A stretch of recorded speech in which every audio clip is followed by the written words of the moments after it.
ಜೀನಾಗೆ ಸಂಪಾದಕತ್ವದಲ್ಲಿ ಜಿಎನ್ಎಸ್ news ಸಾಗರ ಸುತ್ತದ ಆಚೆ ಈಚೆ ಗುರುವಾರದ news ಅಪ್ಡೇಟ್ಗೆ ತಮಗೆ ಸ್ವಾಗತ. ಮುಖ್ಯಾಂಶಗಳು. ಸಾಗರ ಪತ್ರಕರ್ತರ ಸಂಘದ ಪದಗ್ರಹಣ, ಪತ್ರಕರ್ತರ ಕಾರ್ಯ ಶ್ಲಾಘಿಸಿದ ಪೌರಾಯುಕ್ತ ಎಚ್.ಕೆ. ನಾಗಪ್ಪ. ಪತ್ರಕರ್ತರ ಕಾರ್ಯಚಟುವಟಿಕೆ ಕುರಿತು ವೈದ್ಯನಾಥ್ ಮಹೇಶ್ ಹೆಗಡೆ ಮಾತು.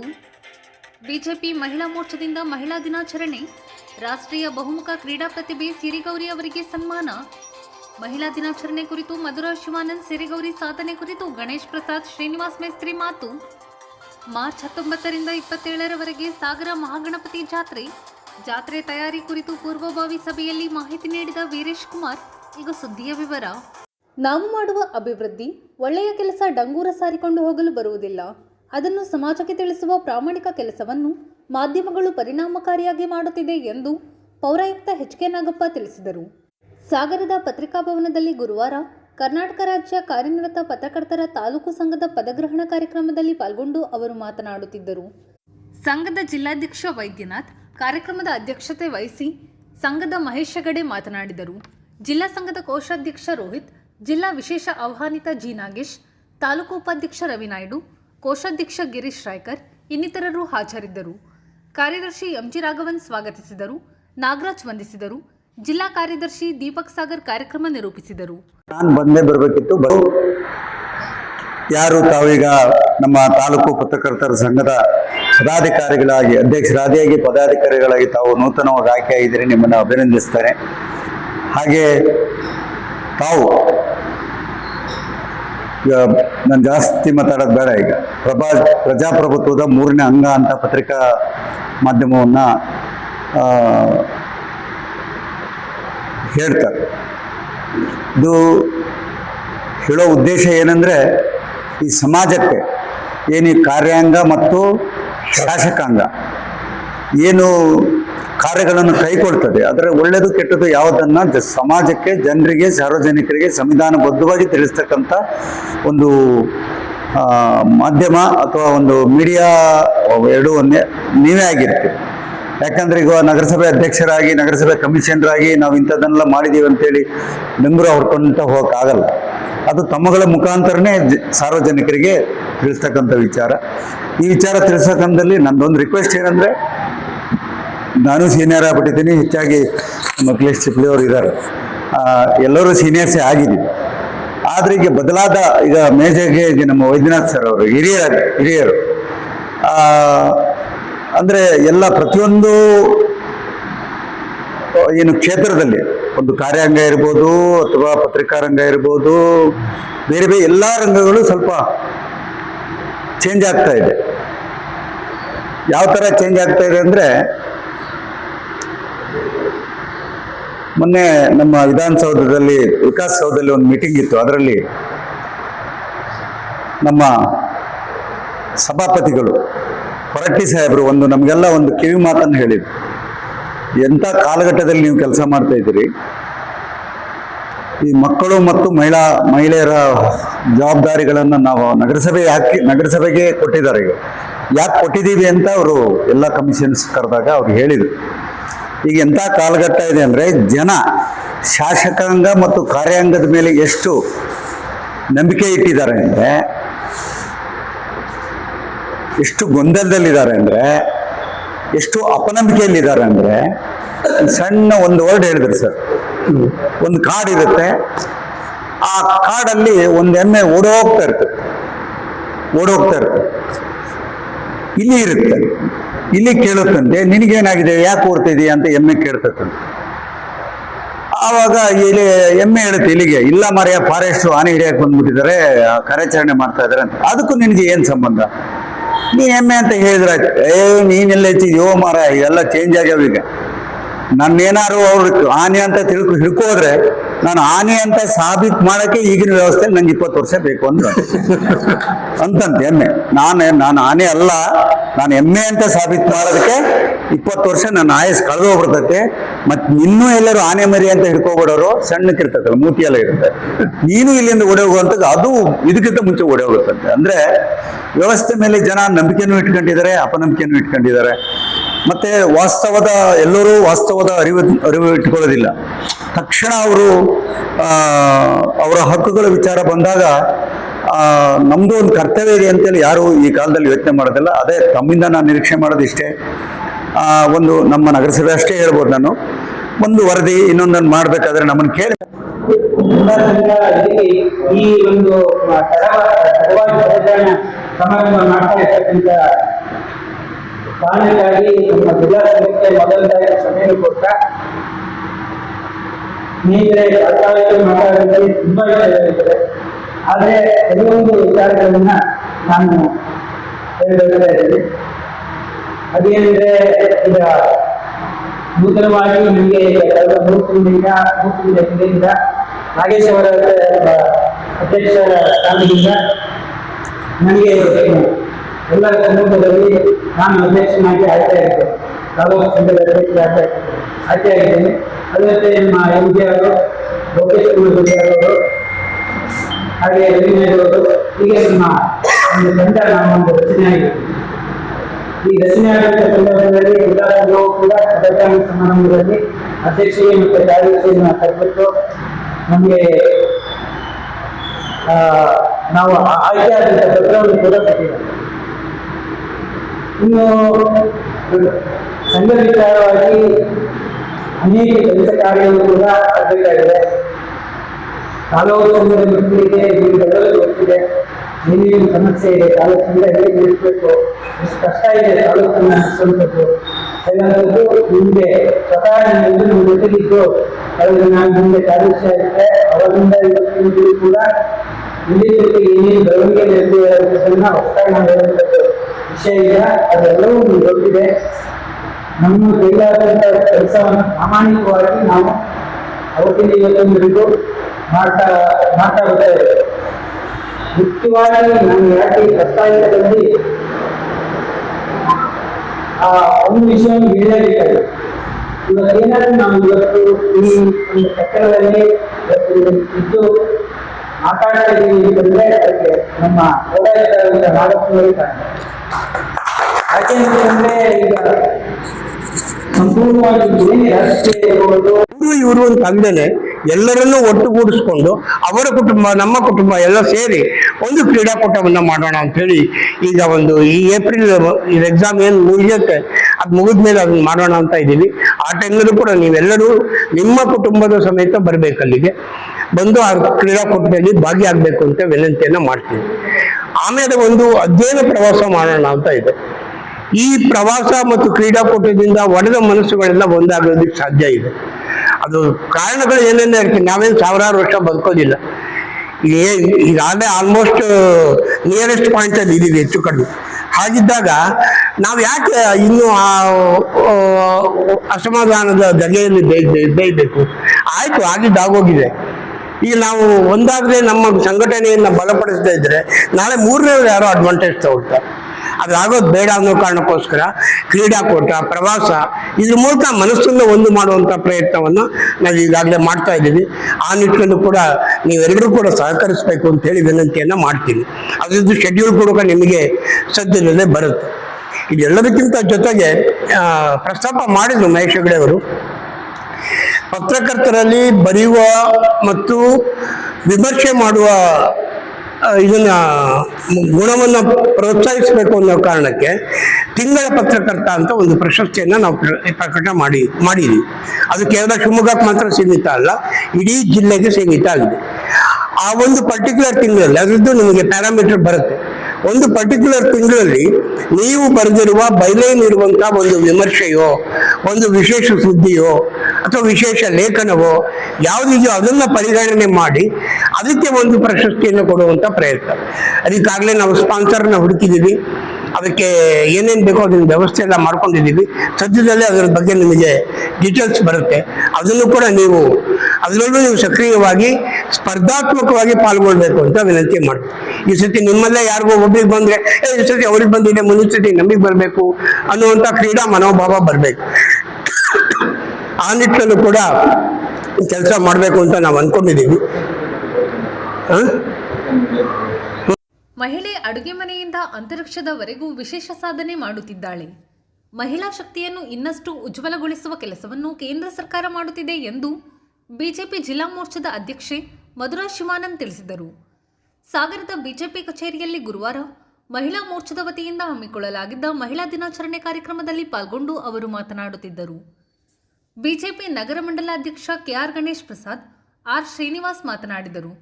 ಕ್ರೀಡಾಪಟು ಸಿರಿಗೌರಿ ಸನ್ಮಾನ ಸ್ವೀಕರಿಸಿ ಮಾತನಾಡಿದರು. ಗರ್ಭಕಂಠ ಕ್ಯಾನ್ಸರ್ ಜಾಗೃತಿ ಕುರಿತು ಡಾಕ್ಟರ್ ಶ್ರೇಯಾ ಭಾಗವತ್ ಉಪನ್ಯಾಸ ನೀಡಿದರು.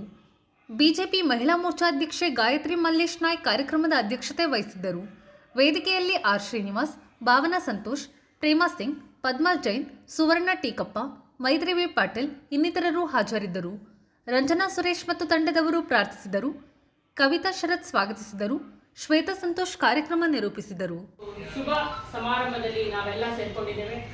ಈ ಒಂದು ಸುಸಂದರ್ಭದಲ್ಲಿ ನಮ್ಮೊಂದಿಗಿರುವಂತಹ ನಮ್ಮ ನಗರ ಮಂಡಲದ ಅಧ್ಯಕ್ಷರಾದ ನಿಜವಾಗ್ಲೂ ಇವತ್ತು ಖುಷಿ ಆಗ್ತಾ ಇದೆ. ಯಾಕಂದ್ರೆ ಅಂತಾರಾಷ್ಟ್ರೀಯ ಮಹಿಳಾ ದಿನಾಚರಣೆ ಮಾರ್ಚ್ 8ಕ್ಕೆ ನಡೆಯುತ್ತೆ. ಆದ್ರೂ ಈ ಎಲ್ಲಾ ದಿನಗಳನ್ನ ಒಂದೇ ಮಾರ್ಚ್ 8ಕ್ಕೆ ಸೀಮಿತವಾಗಿರುತ್ತೆ. ನಮ್ಮ ಒಂದು ಪಕ್ಷದಿಂದ ಇವತ್ತು ಇಷ್ಟೊಂದು ಒಂದು ವ್ಯವಸ್ಥಿತವಾಗಿ ಈ ಒಂದು ಕಾರ್ಯಕ್ರಮವನ್ನ ಮಾಡ್ತಾ ಇರೋದು ಕೂಡ ಒಂದು ಹೆಮ್ಮೆ ವಿಷಯ. ಈಗ ತಾನೇ ನಾವು ನೋಡಿದ್ವಿ, ಇದೇ ವೇದಿಕೆಯಲ್ಲಿ ಸಿರಿಗೌರಿ ನಮ್ಮ ಊರಿನ ಒಂದು ಏನು ಕೀರ್ತಿ ಪತಾಕೆಯನ್ನ ಅಂತಾರಾಷ್ಟ್ರೀಯ ಮಟ್ಟದಲ್ಲಿ ಹಾರಿಸಲಿಕ್ಕೆ ಈಗ ಸಜ್ಜುಗೊಳ್ಳುತ್ತಿರುವಂತಹ ಸಿರಿಗೌರಿಗೂ ಕೂಡ ಸನ್ಮಾನವನ್ನ ಮಾಡಿದ್ವಿ. ಹಾಗೂ ಇಲ್ಲಿ ವೇದಿಕೆಯಲ್ಲಿ ಇವತ್ತಿನ ದಿನ ನಮಗೆ ಮಹಿಳೆಯರಿಗೆ ಆರೋಗ್ಯದ ಒಂದು ಜಾಗೃತಿಯನ್ನ ಮೂಡಿಸ್ಲಿಕ್ಕೆ ಶ್ರೇಯಾ ಮೇಡಮ್ ಅವರು ಬಂದಿದ್ದಾರೆ. ನಿಜವಾಗ್ಲೂ ಈ ಎಲ್ಲ ಕಾರ್ಯಕ್ರಮಗಳನ್ನ ನೋಡ್ತಾ ಇದ್ರೆ, ಈ ಎಲ್ಲ ವ್ಯವಸ್ಥಿತ ಆಯೋಜನೆಗಳನ್ನ ನೋಡ್ತಾ ಇದ್ರೆ ನಾವು ನಮ್ಮೆಲ್ಲರ ನೆಚ್ಚಿನ ಪ್ರಧಾನಿಗಳಾದಂತಹ ಹೆಮ್ಮೆಯ ನರೇಂದ್ರ ಮೋದಿಜಿ ಅವರಿಗೆ ಗೌರವಯುತವಾದ ಅಭಿನಂದನೆಗಳನ್ನ ಸಲ್ಲಿಸಲೇಬೇಕು. ಯಾಕಪ್ಪ ಈ ಮಾತನ್ನ ಹೇಳ್ತಾ ಇದ್ದೀನಿ ಅಂದ್ರೆ, ಮಹಿಳೆಯರಿಗೆ ಸ್ಫೂರ್ತಿ ಅವರು ಯಾವ ರೀತಿ ಕೊಡ್ಬೇಕು ಅನ್ನೋದನ್ನ, ಗೌರವವನ್ನ ಯಾವ ರೀತಿ ಕೊಡ್ಬೇಕು ಅನ್ನೋದನ್ನ ನಮ್ಗೆಲ್ಲ ತಿಳಿಸ್ಕೊಟ್ಟಿದ್ದಾರೆ. ಅದು ಭಾರತದ ಪ್ರಪ್ರಥಮ ಮಹಿಳೆ ದ್ರೌಪದಿ ಮುರ್ಮು ಅವರಿಗೆ ಆ ಸ್ಥಾನವನ್ನ ಕೊಟ್ಟಿರೋದ್ರಿಂದ ನಮಗೆ ಒಂದು ದಲಿತ ಮಹಿಳೆಯನ್ನ ಯಾವ ಮಟ್ಟಕ್ಕೆ ನಾವು ಗುರುತಿಸಬಹುದು ಅಂತ ಹೇಳಿ ನಮ್ಮ ಭಾರತೀಯ ಜನತಾ ಪಕ್ಷ ತೋರಿಸ್ಕೊಟ್ಟಿದೆ. ಮಹಿಳೆ ಕೇವಲ ಅಡಿಗೆ ಮನೆಗೆ ಸೀಮಿತ ಅಲ್ಲ ಅನ್ನೋದನ್ನ ತೋರಿಸ್ಕೊಟ್ಟಿರೋದು ಕೂಡ ನಮ್ಮ ಭಾರತೀಯ ಜನತಾ ಪಕ್ಷ ಅನ್ನೋದನ್ನ ನಾವು ಹೆಮ್ಮೆಯಾಗಿ ಹೇಳ್ಕೊಡ್ಬಹುದು. ಯಾಕಂದ್ರೆ ಮಹಿಳೆ ಅಡಿಗೆ ಮನೆ ಅನ್ನೋದಕ್ಕಿಂತ ಅವಳು ಈ ರಾಜಕೀಯ ಕ್ಷೇತ್ರದಲ್ಲಿ ಯಾವೆಲ್ಲ ಸಚಿವರು ಕಾರ್ಯವನ್ನ ನಿರ್ವಹಣೆ ಮಾಡ್ತಾರೋ ಆ ಕಾರ್ಯವನ್ನ ಒಬ್ಬ ಮಹಿಳೆ ತನ್ನ ಮನೆಯಲ್ಲೇ ಮಾಡ್ಕೊಳ್ತಾ ಇರ್ತಾಳೆ. ಹೇಗೆ ಅಂತ ಹೇಳಿದ್ರೆ, ಒಂದು ಗೃಹ ಮಂತ್ರಿಯಾಗಿ ಅವಳು ತನ್ನ ಗೃಹವನ್ನ ನಿರ್ವಹಣೆ ಮಾಡ್ತಾ ಇರ್ತಾಳೆ. ಆರೋಗ್ಯ ಮಂತ್ರಿಯಾಗಿ ಅಡುಗೆ ಮನೆಯಲ್ಲಿ ಆರೋಗ್ಯಯುತವಾದ ಆಹಾರವನ್ನು ಕೊಡುವುದರ ಮೂಲಕ ಅವಳ ಕೆಲಸವನ್ನ ಮಾಡ್ತಾ ಇರ್ತಾಳೆ. ವ್ಯವಸ್ಥಿತವಾದ ಕುಟುಂಬವನ್ನ ಆರ್ಥಿಕವಾಗಿ ಹೇಗೆ ಅವಳು ಸ್ವಾವಲಂಬಿಯಾಗಿ ಬದುಕಿಸಬಹುದು, ಅದನ್ನ ಜೀವಂತವಾಗಿ ಇಡಬಹುದು, ಎಲ್ಲರ ಮುಂದೆ ಸಮಾಜದಲ್ಲಿ ನಾವು ಗೌರವಯುತವಾಗಿ ಹೇಗೆ ಕುಟುಂಬವನ್ನು ನಿರ್ವಹಣೆ ಮಾಡಬಹುದು ಅನ್ನೋದನ್ನು ಕೂಡ ಅವಳು ಹಣಕಾಸನ್ನ ನಿರ್ವಹಣೆ ಮಾಡುವುದರ ಮೂಲಕ ವಿತ್ತ ಸಚಿವೆಯಾಗಿ ಕಾರ್ಯವನ್ನ ನಿರ್ವಹಣೆ ಮಾಡ್ತಾ ಇರ್ತಾಳೆ. ಎಲ್ಲರಿಗಿಂತ ಮಿಗಿಲಾಗಿ ತನ್ನ ಮಕ್ಕಳಿಗೆ ಉತ್ತಮ ಶಿಕ್ಷಣವನ್ನ ಕೊಡುವುದರ ಮೂಲಕ ಶಿಕ್ಷಣ ಸಚಿವೆಯಾಗಿ ಅವರು ಕಾರ್ಯವನ್ನ ನಿರ್ವಹಣೆ ಮಾಡ್ತಾ ಇರ್ತಾರೆ. ಇದನ್ನೆಲ್ಲ ನೋಡಿದ್ರೆ ನಮ್ಮ ಮನೆಯಲ್ಲೇ ಮಹಿಳೆಯೇ ಎಲ್ಲ ಸಚಿವ ಸ್ಥಾನವನ್ನ ನಿಭಾಯಿಸ್ತಾ ಇರೋದ್ರಿಂದ ಹೆಮ್ಮೆಯ ವಿಷಯ ಅಂದ್ರೆ ಮಹಿಳೆಯರ ಬೆನ್ನನ್ನ ರಕ್ಷಣಾ ಸಚಿವರೇ ಆರೋಗ್ಯದಲ್ಲಿ ಬರ್ತದೆ ರಕ್ಷಣೆಯನ್ನ ಮಾಡೋದ್ರಿಂದ. ಬಹುಶಃ ಇವತ್ತು ನಮ್ಮ ನಗರ ಮಹಿಳಾ ಮೋರ್ಚಾ ಅಧ್ಯಕ್ಷರಾಗಿ ಗಾಯತ್ರಕ್ಕ ಬಹಳ ಸ್ಫುಟವಾಗಿರ್ತಕ್ಕಂಥ ಒಂದಷ್ಟು ವಿಷಯಗಳನ್ನ ಹೇಳೋದು. ಎಲ್ಲರಿಗೂ ಕೂಡ ಭಾಷಣ ಮಾಡಿಬಿಡ್ತಾರೆ ಅಂತ ಹೇಳಿ ಬರಲ್ಲ. ಆದ್ರೆ ಅವ್ರಿಗೆ ಒಳ್ಳೆಯ ಒಂದು ಕ್ರಮವನ್ನು ವಹಿಸಿದ್ದಾರೆ. ಏನಂದ್ರೆ ಅವ್ರು ಏನ್ ಹೇಳಬೇಕು ಅಂತ ಅವ್ರ ಮನಸ್ಸಲ್ಲಿತ್ತು ಅದನ್ನ ಬರಹ ರೂಪದ ಮೂಲಕ ನಿಮ್ಮ ಎದುರಿಗೆ ಪ್ರಸ್ತುತ ಮಾಡಿ. ನಿಜಕ್ಕೂ ಕೂಡ ಒಂದು ಒಳ್ಳೆಯ ಒಂದು ಬೆಳವಣಿಗೆ. ನಾವೆಲ್ಲರೂ ಕೂಡ ಭಾಷಣ ಮಾಡಿಬಿಡ್ತೀವಿ ಹಾಗೆ ಅಂತಲ್ಲ, ಅದನ್ನು ತಯಾರಿಯ ದೃಷ್ಟಿಯಿಂದ ಅವರು ಪೂರ್ತಿಯಾಗಿ ತಮ್ಮ ಹೃದಯದಲ್ಲಿ ಏನೇನಿದೆ ಆ ಎಲ್ಲ ವಿಷಯಗಳನ್ನು ಅವರು ಇವತ್ತು ನಮ್ಮ ಜೊತೆಗೆ ಹಂಚಿಕೊಂಡಿದ್ದಾರೆ. ಹಾಗಾಗಿ ಆ ಒಂದು ಕಾರ್ಯಕ್ರಮವನ್ನು ಅತ್ಯಂತ ವ್ಯವಸ್ಥಿತವಾದ ರೀತಿಯಲ್ಲಿ ಆಯೋಜನೆ ಮಾಡಿರ್ತಕ್ಕಂಥ ಅವರಿಗೆ ನಿಮ್ಮೆಲ್ಲರ ಪರವಾಗಿ ಅವರ ತಂಡಕ್ಕೆ ಹೃತ್ಪೂರ್ವಕವಾಗಿರ್ತಕ್ಕಂಥ ಧನ್ಯವಾದಗಳು. ವಿಶೇಷವಾಗಿ ಇವತ್ತು ನಮಗೆ ತುಂಬಾ ಸಂತೋಷ ಕೊಡ್ತಾ ಇರ್ತಕ್ಕಂಥದ್ದು, ಸಿರಿಗೌರಿ ಹೇಳ್ತಕ್ಕಂಥ ಒಬ್ಬ ಬಾಲಕಿಗೆ ಇವತ್ತು ನಾವು ಸನ್ಮಾನವನ್ನ ಮಾಡ್ತಾ ಇರ್ತಕ್ಕಂಥದ್ದು. ಬಹುಶಃ ನಮ್ಗೆಲ್ಲರಿಗೂ ಎಷ್ಟೋ ಜನ ಗೊತ್ತಿಲ್ಲ ಇರ್ಬೋದು ಸಿರಿಗೌರಿ ಏನು ಸಾಧನೆ ಮಾಡಿದ್ದಾರೆ, ಯಾಕಾಗಿ ಇವ್ರನ್ನ ಇಲ್ಲಿ ತಂದಿದ್ದೀವಿ ಅಂತ ಗೊತ್ತಿಲ್ಲ ಇರ್ಬೋದು. ಸಿರಿಗೌರಿ ಸಾಗರದ ನಮ್ಮ ಒಂದು ಪರಿಸರದಲ್ಲೇ ಬೆಳೆದಿರ್ತಕ್ಕಂಥ ಒಂದು ಹುಡುಗಿ. ಅವಳು ಬಹುಶಃ ಕೇವಲ ಅದು ಒಂದೇ ಕ್ರೀಡೆಗೆ ಸೀಮಿತ ಅಲ್ಲ, ಹಲವಾರು ಕ್ರೀಡೆಗಳಲ್ಲಿ ಅವರು ತಮ್ಮ ಛಾಪನ್ನ ಒತ್ತಿರ್ತಕ್ಕಂಥ ಒಬ್ಬ ಬಾಲಕ. ಪ್ರಾರಂಭಿಕ ಹಂತದಲ್ಲೇ ಒಂದು ರೀತಿ ಅಥ್ಲೀಟ್ ಆಗಿ ಅವಳ ಬಾಡಿ ಲ್ಯಾಂಗ್ವೇಜ್ ನೋಡಿದ್ರೆ ಗೊತ್ತಾಗತ್ತೆ. ಇಲ್ಲೇ ಅವ್ರ ಸೋದರ ಮಾವ ಶ್ರೀಧರ ಶೆಟ್ಟಿ ಇಲ್ಲೇ ಇದ್ದಾರೆ, ಅವ್ರ ತಾಯಿ ಸವಿತಕ್ಕ ಇಲ್ಲೇ ಇದ್ದಾರೆ. ಅವರ ಅಥ್ಲೀಟ್ ಅಂತ ಹೇಳಿ ಅವ್ರು ನೋಡಿದ ಕೂಡ ಅನ್ಸುತ್ತೆ. ಆ ರೀತಿ ಒಬ್ಬ ಒಂದು ಬಾಡಿ ಲ್ಯಾಂಗ್ವೇಜ್ ಇರ್ತಕ್ಕಂಥ ಒಬ್ಬ ಹುಡುಗಿ. ಅವಳು ಪ್ರಾರಂಭ ಹಂತದಲ್ಲಿ ಈ ಹ್ಯಾಂಡ್ ಬಾಲ್ ಅಂತ ನಾವು ಹೇಳ್ತೀವಿ. ಬಹುಶಃ ಎಷ್ಟೋ ಜನಕ್ಕೆ ಹ್ಯಾಂಡ್ ಬಾಲ್ ಅಂದ್ರೆ ಏನಂತಾನೆ ಆ ಗೇಮೇ ಗೊತ್ತಿರ್ಲಿಕ್ಕಿಲ್ಲ. ಬಟ್ ಸಾಗರದಂತ ಪ್ರದೇಶದಲ್ಲಿ ಇದ್ದು ಆ ಹ್ಯಾಂಡ್ ಬಾಲ್ ನಲ್ಲಿ ನೀವು ಬಹುಶಃ ಸಣ್ಣ ಚಪ್ಪಾಳೆ ಕೊಡೋದು ಸಾಕಾಗಲ್ಲ. ಇದಕ್ಕೆ ಹೇಳಿಲ್ಲ ಇನ್ನು. ಅವಳು ಹ್ಯಾಂಡ್ ಬಾಲ್ ನಲ್ಲಿ ಕರ್ನಾಟಕ ರಾಜ್ಯವನ್ನ ರಾಷ್ಟ್ರ ಮಟ್ಟದಲ್ಲಿ 3 ಬಾರಿ ಪ್ರತಿನಿಧಿಸಿದ್ದಾರೆ. ಈ ಚಪ್ಪಳೆನೂ ಸಾಕಾಗಲ್ಲ, ಯಾಕಂದ್ರೆ ಅವ್ರು ಕಿರ್ತಳೆ ಹೋಗ್ಬೇಕು, ಕಿರ್ತಳಿಗೆ ಆ ಚಪ್ಪಳ ಕೇಳಬೇಕು. ಕೇವಲ ಕರ್ನಾಟಕವನ್ನ ಮಾತ್ರ ಪ್ರತಿನಿಧಿಸಿದಲ್ಲ, ಕರ್ನಾಟಕ ತಂಡದ ನಾಯಕರಾಗಿ ಕೂಡ ಅವ್ರು ಪ್ರತಿನಿಧಿಸಿದ್ದಾರೆ. ಅಂತಹ ಒಬ್ಬ ವ್ಯಕ್ತಿಯನ್ನು ಇವತ್ತು ಕರೆದು ಸನ್ಮಾನ ಮಾಡ್ತಾ ಇದೀವಿ. ಕೂತ್ಕೊಳ್ಳಿ. ಇಂತಹ ಒಂದು ಸನ್ಮಾನ ಕಾರ್ಯಕ್ರಮವನ್ನು ನಡೆಸ್ತಾ ಇದೀವಿ ಅಂತ ಅಂದ್ರೆ ಇದು ಕೇವಲ ಅವಳಿಗೆ ಅಂತ ಅಲ್ಲ, ಇಡೀ ನಮ್ಮೆಲ್ಲರಿಗೂ ಕೂಡ ಹೆಮ್ಮೆಯ ಒಂದು ಸಂಗತಿ. ಅಂತಹ ಕ್ರೀಡಾಪಟು ಆಗಿರ್ತಕ್ಕಂಥವ್ರು ಅಲ್ಲಿಗೆ ನಿಲ್ಲಿಲ್ಲ.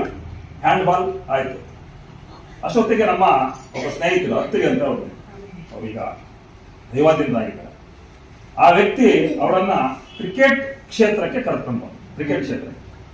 ಇವತ್ತು ಮಹಿಳೆ ಅಂತ ಅಂದ್ರೆ ಹಿಂದೆಲ್ಲ ಹೇಳ್ತಿದ್ರು ಮನೆಗೆ ಅಡಿಗೆ ಮನೆಗೆ ಸೀಮಿತ ಅಂತ ಹೇಳಿ, ಅದು ಹೋಯ್ತು, ಬಾಹ್ಯಾಕಾಶ ಎಲ್ಲದಕ್ಕೂ ಬಂದು ಅಂತ ಇತ್ತು. ಇವತ್ತು ಕ್ರೀಡೆಯೂ ಕೂಡ ಹೇಳ್ತೀನಿ, ಕ್ರೀಡೆಯೂ ಕೂಡ. ಯಾಕೆಂದ್ರೆ ಕ್ರಿಕೆಟ್ ಅಂದ್ರೆ ಬಹುಶಃ ಸಾಗರ, ಶಿವಮೊಗ್ಗ ಈ ಭಾಗದಲ್ಲಿ ಮಹಿಳಾ ಕ್ರಿಕೆಟ್ಗೆ ಬಹಳ ದೊಡ್ಡ ಒಂದು ಬೆಂಬಲ ಇದೆ ಅಂತ ಹೇಳಲಿಕ್ಕೆ ಬರಲ್ಲ. ಆದ್ರೆ ಅತ್ರಿ ಹೇಳ್ತಕ್ಕಂಥ ವ್ಯಕ್ತಿ ಇವತ್ತು ಅವ್ರು ನೆನೆಸ್ಕೊಳ್ಬೇಕು ನಾವು. ಅವರು ಇವರನ್ನ ಕ್ರಿಕೆಟ್ ನೀನು ಆಡೋ, ನಿನ್ ಹೈಟ್ ಇದೆ, ಕ್ರಿಕೆಟ್ಗೆ ಒಂಥರ ಫಿಟ್ ಇದೆ ಅಂತ ಹೇಳಿ ಅವ್ರನ್ನ ಇದಕ್ಕೆ ಕರ್ಕೊಂಡು ಬಂದಿರ್ತಕ್ಕಂಥ ಪರಿಣಾಮ ಇವತ್ತು ರಾಜ್ಯ ಮಟ್ಟದ, ಯೋಚನೆ ಮಾಡಿ, ಕರ್ನಾಟಕ ರಾಜ್ಯದ ರಣಜಿ ತಂಡಕ್ಕೆ ಯಾರು ಇವತ್ತು ಆಯ್ಕೆ ಆದ್ರೆ ನಾವೇನಂತೀವಿ ಅವ್ರನ್ನ ಎಷ್ಟು ಖುಷಿ ಆಗುತ್ತೆ. ಆ ರೀತಿಯಲ್ಲಿ ಕರ್ನಾಟಕ ತಂಡಕ್ಕೆ ಸಂಭಾವನೀಯ ಆಟಗಾರರು ಇವಳು ಒಬ್ಳು. ಸಂಭಾವನೀಯ ಆಟಗಾರರು ಇಂತಹ ಒಂದು ಪ್ರತಿಭೆ ಇವತ್ತು ಕ್ರಿಕೆಟ್ ಕ್ಷೇತ್ರದಲ್ಲೂ ಕೂಡ ದೊಡ್ಡ ಮಟ್ಟದ ಹೆಸರನ್ನ ಮಾಡ್ತಾ ಇರ್ತಕ್ಕಂಥದ್ದು ನಮ್ಗೆಲ್ಲರಿಗೂ ಕೂಡ ಒಂದು ಹೆಮ್ಮೆಯ ಸಂಗತಿ. ಇವತ್ತು ಮಹಿಳಾ ಕ್ರಿಕೆಟ್ ನಲ್ಲಿ ಭಾರತದ ಸಾಧನೆ ನಾವು ನೋಡ್ತಾ ಇದ್ದೀವಿ. ದೊಡ್ಡ ಮಟ್ಟದಲ್ಲಿ ಇವತ್ತು ಶುಭಾಶಯಗಳು. ಮಹಿಳಾ ನಗರ ಮಹಿಳಾ ಅಧ್ಯಕ್ಷರಾದ ಗಾಯತ್ರಿ ಮಲ್ಲೇಶ್ ಅವರೇ, ಜಿಲ್ಲಾ ಈಗಾಗಲೇ ಸಾಕಷ್ಟು ವಿಚಾರಗಳನ್ನ ಗಣೇಶ್ ಅಣ್ಣ ಹೇಳಿದ್ರು. ಯಾಕಂದ್ರೆ ಮಹಿಳೆಯರಿಲ್ಲದೆ ಯಾವುದೇ ರೀತಿ ಕೆಲಸ ಆಗಲ್ಲ ಅಂತ ಹೇಳ್ಕೊಂಡು ಎಲ್ಲರಿಗೂ ಗೊತ್ತಿರೋಂಥ ವಿಚಾರ. ನಾನು ಕೆಲವೊಂದು ಸಭೆಗಳಲ್ಲಿ ಎಲ್ಲೇ ಹೋದಂತ ಸಂದರ್ಭದಲ್ಲಿ ಚರ್ಚೆ ಮಾಡ್ತಾ ಇರ್ತೀನಿ. ಯಾರು ಏನೋ ಹೇಳೋಂಥ ಸಂದರ್ಭದಲ್ಲಿ ನಮ್ಮ ಫ್ರೆಂಡ್ಶಿಪ್ ಅಲ್ಲಾಗ್ಲಿ ಯಾವುದೇ ಸಮಾಜಮುಖಿಯಾಗಿ, ಯಾಕಂದ್ರೆ ನಾವು ಗಂಡಸು ಏನೇ ಹೊರಗಡೆ ಹೋಗಿ ಕೆಲಸ ಮಾಡಿದ್ರು ಕೂಡ ಹೆಂಗಸರು ಕೆಲಸ ಮಾಡಕ್ಕಾಗಲ್ಲ. ಒಂದ್ ದಿವಸ ಮಕ್ಕಳಿಗೆ ರೆಡಿ ಮಾಡೋದ್ರಿಂದ ಹಿಡಿದು ನಮಗೆ ತಿಂಡಿ ಮಾಡೋದ್ರಿಂದ ಹಿಡಿದು ಪ್ರತಿಯೊಂದು ಕೆಲಸ ಮಹಿಳೆಗೆ ಮಾಡ್ತಾರೆ. ಅವ್ರು ಏನಂದ್ರೆ ನಾವು ಕೆಲ್ಸಕ್ಕೆ ಹೋಗ್ತೀವಿ, ನೀವು ಮನೆ ಕೆಲಸ ಮಾಡಿ ಅಂದ್ರೆ ಖಂಡಿತವಾಗೂ ನಾವು ಮನೆ ಬಿಟ್ಟು ಓಡಬೇಕಾಗತ್ತೆ, ಆ ಪರಿಸ್ಥಿತಿ ಬರುತ್ತೆ ಅಂತೇಳಿ ಎಲ್ಲ ಕಡೆ ಪ್ರಸ್ತಾವನೆ ಮಾಡ್ತೀವಿ. ಯಾಕಂದ್ರೆ ನಾವು ನೋಡ್ತೀವಿ ಪಾಪ ರಾತ್ರಿ ಇಡೀ ಹಗಲು ಕೆಲಸ ಮಾಡ್ತಾನೆ ಇರ್ತಾರೆ. ಮಕ್ಳಿಗೆ ಕಳ್ಸೋದ್ರಿಂದ ಹಿಡಿದು ಪ್ರತಿಯೊಂದು ಅವ್ರು ಊಟ ಮಾಡೋದು ನಾವು 10:30 ಕರೆಕ್ಟ್ ಆಗಿ ಮಾಡ್ಬೇಕು. ಈಗಾಗಲೇ ಹೇಳಿದ್ರು ಆರೋಗ್ಯ ಬಗ್ಗೆ. ಯಾಕೆ ಆರೋಗ್ಯ ಹಾಳಾಗತ್ತಂದ್ರೆ ಅವರು 10 ಗಂಟೆ ಒಳಗೆ ತಿಂಡಿ ತಿನ್ನೋದೇ ಇಲ್ಲ. ಯಾಕಂದ್ರೆ ಮಕ್ಳಿಗೆ ಕಳಿಸಿ, ಮನೆಯವ್ರಿಗೆ ಕಳಿಸಿ, ಆ ನಂತರದಲ್ಲಿ ಅವರು ಸಾಲಗಿನ ಆಗಿ ಪೂಜೆ ಆಗಿ ಆ ನಂತರದಲ್ಲಿ ತಿಂಡಿ ತಿನ್ನಲ್ಲ 1 ಗಂಟೆ ಆಗಿದೆ.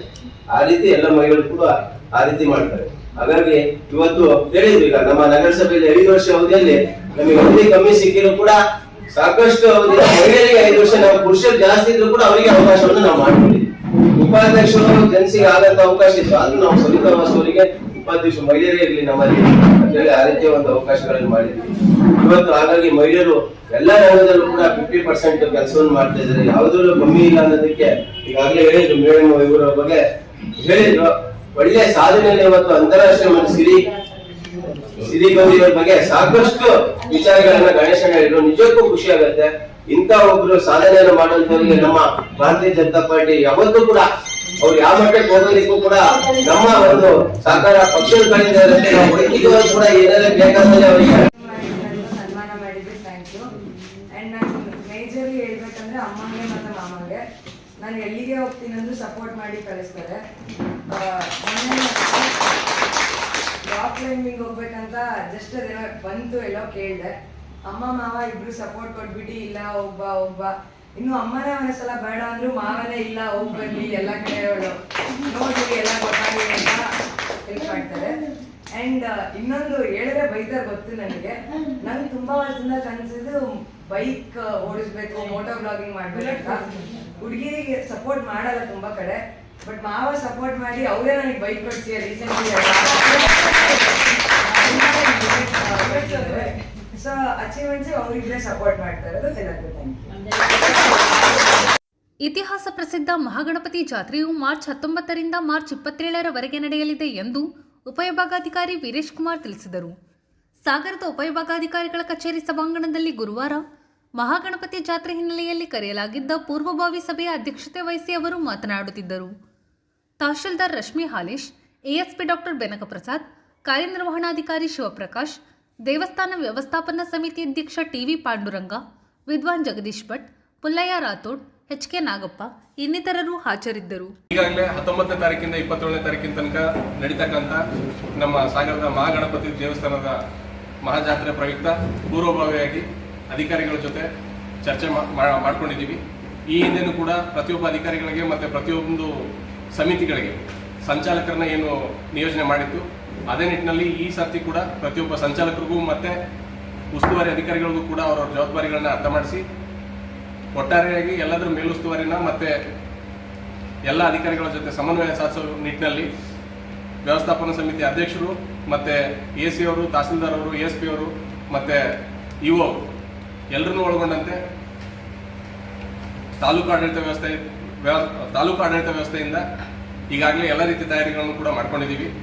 ಒಂದು ಸ್ವಚ್ಛತೆಯಿಂದ ಹಿಡ್ಕೊಂಡು ಮತ್ತು emergency fire and emergency services ಡಿಪಾರ್ಟ್ಮೆಂಟಿಂದ ಆಗಿರ್ಬೋದು, ಮತ್ತು ಪಬ್ಲಿಕ್ ಹೆಲ್ತ್ ದೃಷ್ಟಿಯಿಂದ, ಸಾರ್ವಜನಿಕ ಆರೋಗ್ಯದ ಹಿತದೃಷ್ಟಿಯಿಂದ THO ಅವ್ರನ್ನ ಈ ಕೆಲಸಕ್ಕೆ ನಿಯೋಜನೆ ಮಾಡೋದ್ರಿಂದ ಹಿಡಿದು ಮತ್ತು ನಮ್ಮ ರಥದ ಬೀದಿ ಮತ್ತು ರಥದ ಸೇಫ್ಟಿನ ಗಮನದಲ್ಲಿಟ್ಕೊಂಡು PWD ಇಲಾಖೆದವ್ರನ್ನ ಹಿಡ್ಕೊಂಡು ಎಲ್ಲರ ಜೊತೆನೂ ಕೂಡ ಈಗಾಗಲೇ ಚರ್ಚೆ ಮಾಡಿ ಅಗತ್ಯ ತಯಾರಿ ಅಂತೂ ನಾವು ಮಾಡ್ಕೊಂಡಿದ್ದೀವಿ. ಈಗ ಈ ಹಿಂದೆ ನಮಗೆ 9 ಲಕ್ಷ ಚಿಲ್ಲರೆ ಇದಾಗಿತ್ತು. ಈ ವರ್ಷ ನಮಗೆ ಬಜೆಟಲ್ಲೂ ಕೂಡ ಸರಿಸುಮಾರು 10 ಲಕ್ಷದ ಹತ್ರ ನಮಗೆ ಬಜೆಟಲ್ಲಿ ಪ್ರಾವಿಷನ್ ಇದೆ. ಆ ಇರೋ ಬಜೆಟ್ ಒಳಗಡೆನೆ ನಾವು ಜಾತ್ರೆನ ವಿಜೃಂಭಣೆಯಿಂದ ಮಾಡಬೇಕು ಅಂತ ಹೇಳಿ ಎಲ್ಲ ಅಧಿಕಾರಿಗಳ ಜೊತೆ ಚರ್ಚೆ ಮಾಡ್ಕೊಂಡಿದ್ದೀವಿ. ವ್ಯವಸ್ಥೆನಲ್ಲಿ ಈ ಹಿಂದೆ ನಮಗೆ ಎಷ್ಟು ಬಂದಿದೆ? 15 ಲಕ್ಷ ಅಲ್ಲ, ಲಾಸ್ಟ್ ಟೈಮ್ ಅದನ್ನೇ ಮಾರಿಕಂಬ ಜಾತ್ರೆ ಇಲ್ಲದೆ ಇರೋದ್ರಿಂದ ಅದರ ಹಿಂದೆ ನಮಗೆ 10 ಲಕ್ಷವಾಗಿತ್ತು. ಅದಾದ ನಂತರ ಹೋದ ವರ್ಷ ನಮಗೆ 18 ಲಕ್ಷ ಆಗಿದೆ. ಈಗ ಮಾರಿ ಜಾತ್ರೆ ಈಗ ತಾನೇ ಮುಗಿದಿರೋದ್ರಿಂದ ಜನರ ಪಾಲ್ಗೊಳ್ಳುವಿಕೆ ಮತ್ತು ಇದನ್ನ ನಾವು ನಿರೀಕ್ಷಿತ ಮಟ್ಟದಲ್ಲಿ ನಿರೀಕ್ಷೆ ಮಾಡೋದು ಕಷ್ಟ. ಆದ್ರಿಂದ ಇಷ್ಟೇ ಆಗುತ್ತೆ ಅಷ್ಟೇ ಆಗುತ್ತೆ ಅಂತ ಹೇಳಿಕ್ಕಾಗಲ್ಲ, ಬಟ್ ಸ್ವಲ್ಪ ಕಡಿಮೆ ಆಗುತ್ತೆ ಅಂತ ಹೇಳಿ ನಾವು ಅಂದಾಜು ಮಾಡ್ಕೊಂಡಿದ್ದೀವಿ. ಈಗ ಸನ್ಮಾನ್ಯ ಶಾಸಕರು ತಾವು ಹೇಳಿರೋ ಹಾಗೆ ಈ ಹರಾಜು ಪ್ರಕ್ರಿಯೆಯಲ್ಲಿ ಬಂದಿರತಕ್ಕಂಥ ಇದನ್ನ ದನವನ್ನ ನಾವು ಇದಕ್ಕೆ ಜಾತ್ರೆಗೆ ಬಳಸ್ಕೊಳ್ಳಿ ಅಂತ ಹೇಳಿದ್ದಾರೆ. ಬಟ್ ಆದ್ರೆ ನಮಗೆ ಸರ್ಕಾರದ ಮಾರ್ಗಸೂಚಿಗಳ ಅನ್ವಯ ನಾವು ಏನು ಕ್ರಮ ವಹಿಸ್ಲಿಕ್ಕೆ ಸಾಧ್ಯನೋ ಆ ನಿಟ್ಟಿನಲ್ಲಿ ನಾವು ಕ್ರಮ ವಹಿಸೋದು ಅನಿವಾರ್ಯ ಆಗಿರ್ತದೆ. ಮತ್ತೆ ಅದನ್ನ ಮಾನ್ಯ ಶಾಸಕರು ಕೂಡ ಆ ವಿಚಾರವಾಗಿ ನಾವು ಮನವಿಯನ್ನು ಮಾಡ್ತೀವಿ. ನಾವು ಹೇಳ್ತೀವಿ ಏನಂದ್ರೆ ಪ್ರತಿ ಸರ್ತಿ ಆದಾಯ ಜಾಸ್ತಿ ಆಗಿರ್ತದೆ, ಅದೇ ರೀತಿಯಾಗಿ ಖರ್ಚು ಕೂಡ ಜಾಸ್ತಿಯಾಗಿ ನಮಗೆ ಸಾಲನೂ ಕೂಡ ಜಾಸ್ತಿ ಆಗ್ತದೆ ಅಂತ. ಏನು ಅಂದ್ರೆ ನಾವು ಅನಗತ್ಯ ಖರ್ಚುಗಳನ್ನ ಆದಷ್ಟು ಕಡಿಮೆ ಮಾಡಿ ಈ ಹಿಂದೆ ಏನ್ ಮಾಡ್ತಾ ಇದ್ವಿ ಎಲ್ಲನೂ ಕೂಡ ತುಂಬಾ ಅಗತ್ಯ ವಸ್ತುಗಳಿಗೇನೆ ನಾವು ಖರ್ಚು ಮಾಡ್ಕೊಂಡಿದ್ದೀವಿ. ಆದಾಗ್ಯೂ ಕೂಡ ಅದರಲ್ಲಿ ಕೆಲವೊಂದು ಭಕ್ತಾದಿಗಳ ಸಹಕಾರ ಮತ್ತೆ ಕೊಡುಗೆ ದಾನಿಗಳ ಸಹಕಾರದಿಂದ ನಾವು ಇನ್ನೂ ಕೂಡ ನಮ್ಮ ಆದಾಯನ ಜಾಸ್ತಿ ಮಾಡಿಕೊಂಡು ಅನಗತ್ಯ ಖರ್ಚುಗಳನ್ನ ಕಡಿಮೆ ಮಾಡಿ ಇರೋದ್ರಲ್ಲಿ ಕಡಿಮೆ ಸಾಲದಲ್ಲಿ. ಇದು ಗುರುವಾರದ ಸಮಗ್ರ ಸುದ್ದಿ. ನಿರಂತರ ಸುದ್ದಿಗಾಗಿ ನೋಡ್ತಾ ಇರಿ GMS ನ್ಯೂಸ್. ನಮಸ್ಕಾರ.